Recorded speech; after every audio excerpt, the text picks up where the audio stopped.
While the mainstream media is focusing and bickering about a lot of other factors, the main cracks, the main problems, and the main issues appeared somewhere where none of the Russian media or the Western media, any of the two sides whatsoever, could have expected. Uh, it's a very unique situation what happened in the Russo-Ukrainian conflict, and we're here to give you a mindful insight of it and how it connects to the broader spectrum of the world and the life of people around us.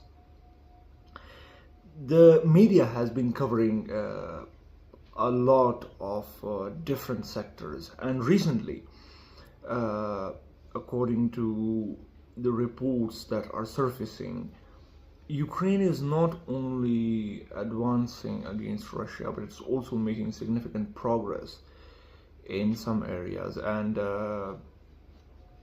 that is something that is on certain levels questioning the hegemony of the Russian military systems, their programs relevant to their industrial backup, their long-term sustainability of the areas that they have occupied by force. But there's another faction. While Ukrainians fight against the Russians, while they make gains in air defense systems, while they have very strategically and very properly bombed the Kerch Bridge, they have maintained this programs where they have maintained a sort of quasi-blockade, you can say, that is deterring Russian ships, stopping the Russian logistics, affecting their patrol vessels, even the civilian vessels for a certain change, and as such, Russians cannot focus very well even on their tourism sector, which has reduced, according to various news and media outlets and the press media of the Russian Federation as well, to less than 1.5% of its totality. That's a big deal. At the same time, factories in Volgograd and in Yaroslavl have been bombed, respectively deterring and giving significant blows to the Russian oil refineries and to their missile systems. The refineries will cost billions and billions of dollars in the annual revenue systems in the long-term economic spectrum, and at the same time the system that is affiliated with the Volgograd factories, where they manufacture missiles, for example the very famous Iskander M missiles that are being currently used in the war against Ukraine. They cannot be replaced very well, so this is again a very dangerous factor to be considered.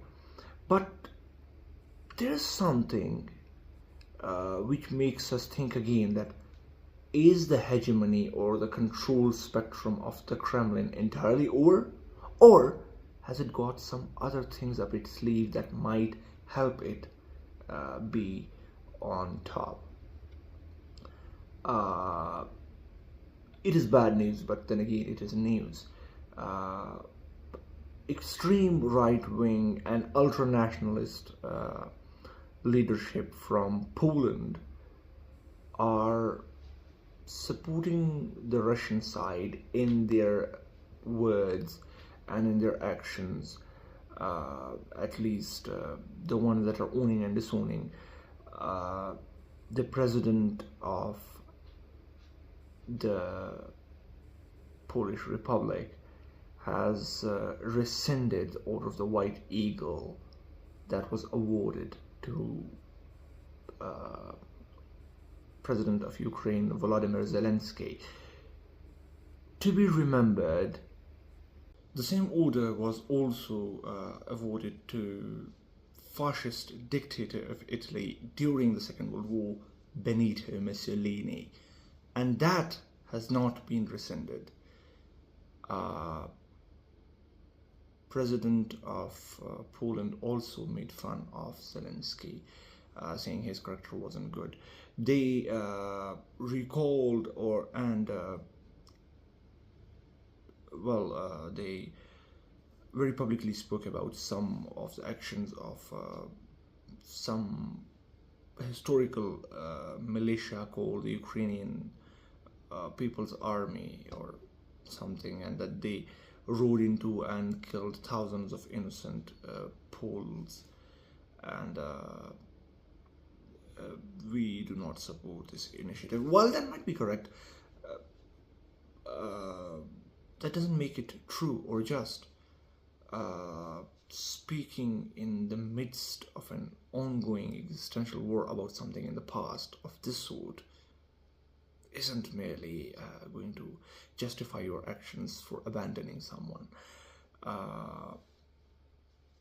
There is another member of the European Parliament for